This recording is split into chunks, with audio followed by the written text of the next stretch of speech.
December 1944, Ardennes, near Bastogne.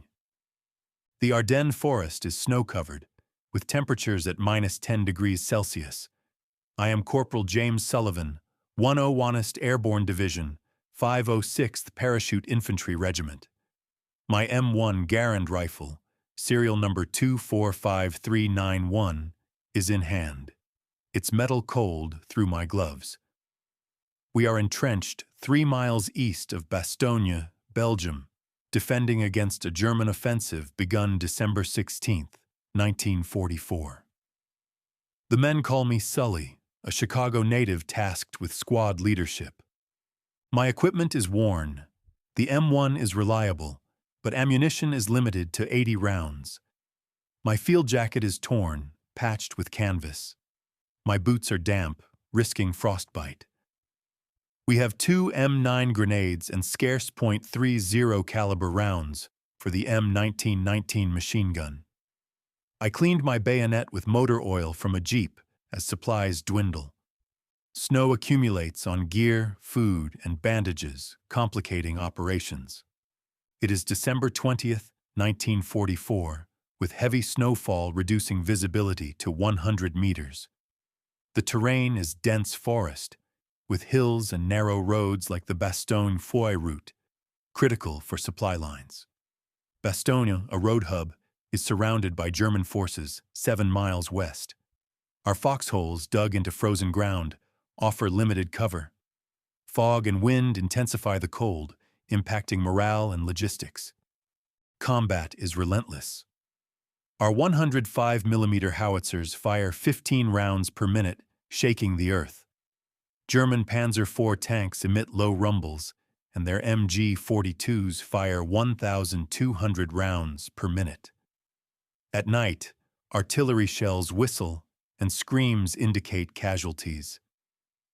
The noise disrupts sleep, and silence suggests enemy patrols. My squad, 12 men, blends veterans and replacements. Private Frank Russo, my closest ally, sketches cityscapes dreaming of New York.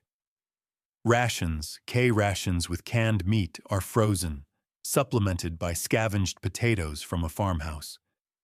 General McAuliffe's order, "Hold Bastogne," is our focus, reinforced by radio broadcasts. My father, a great war veteran, advised me in 1943, "War drains you, friends, strength.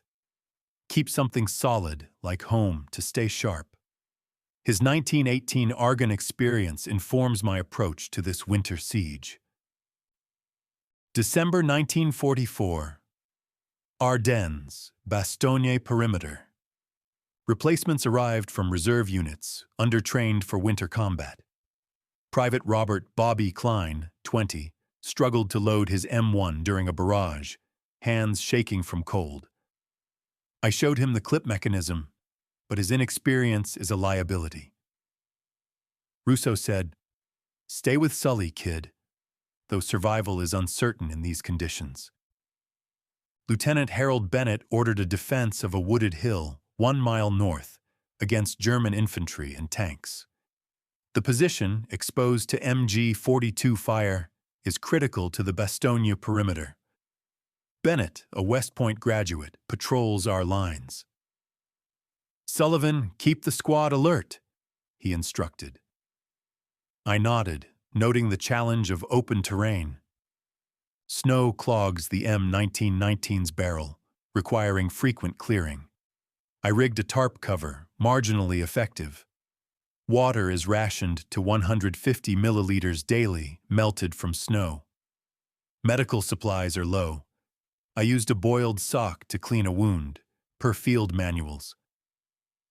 Father's advice, "Stay sharp," keeps me focused. I picture Chicago's skyline. December 1944, Ardennes, farmhouse outpost. A letter from my sister Mary arrived December 21st, delayed by disrupted supply lines, Schaff logistics reports. She wrote of Chicago, factories running, neighbors rationing. A photo of me and father at Lake Michigan was enclosed. kept in my jacket as his anchor against war's strain. My reply omitted the cold, hunger, and losses, asking about her work and local news. Lake Michigan's image steadies me, a mental refuge. Russo talks of sketching Manhattan post-war. Bobby drew a tree in the snow, a habit from Ohio shared during a lull. These bonds hold us, though father's warning of war's drain is ever present. Our howitzers fire nightly, shells bursting 200 meters out. German 88mm guns respond, impacts shaking foxholes. A deer's footsteps in snow, heard briefly, recall the forest's past, drowned by gunfire. December 1944. Ardennes, Wooded Hill. On December 23rd, we defended the hill against a German assault. MG-42 fire swept the slope at 1,200 rounds per minute. Russo took shrapnel in the leg, bleeding heavily. I applied a tourniquet with a belt, using my scarf for padding. "You're staying, Frank," I said, steadying him. He grunted, pale. I moved him to a foxhole, bullets striking trees within 3 meters. Bobby froze, gripping his rifle. "Klein, move!" I shouted. He reached cover. We repelled the attack with grenades, losing 5 men. Bennett promoted me to acting platoon sergeant, citing my leadership. The role demands focus, and I recall Lake Michigan to remain steady.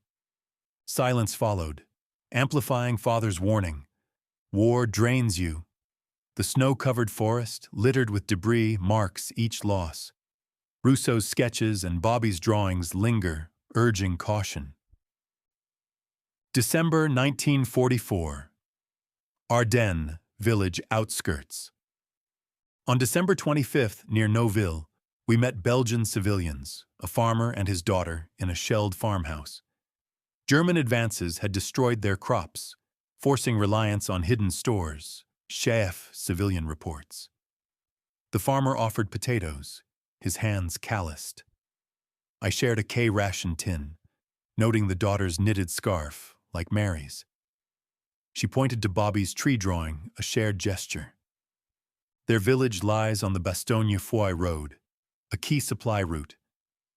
We hold the perimeter 2 miles east, amid hills and frozen streams. I navigate by a wrecked Sherman tank and a burned barn, each a casualty marker.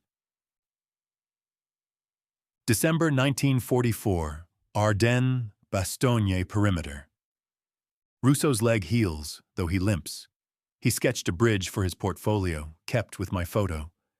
Our talks of New York's lights, Chicago's lake, ease the strain.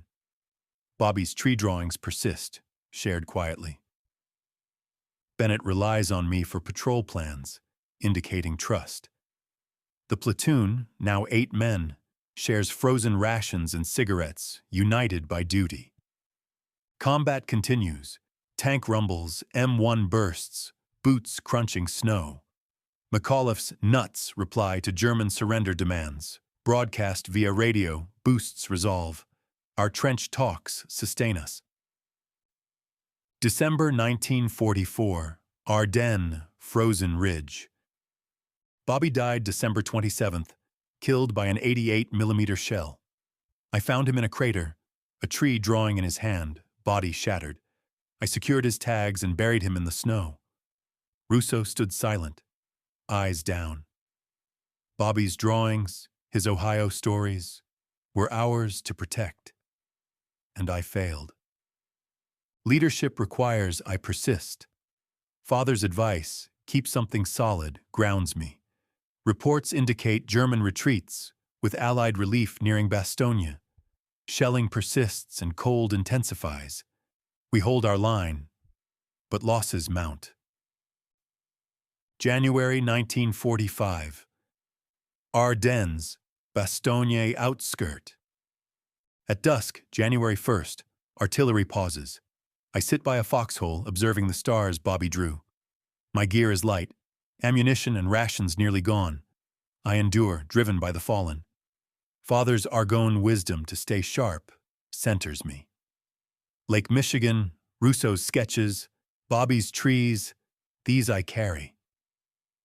I light a cigarette, the match a brief glow.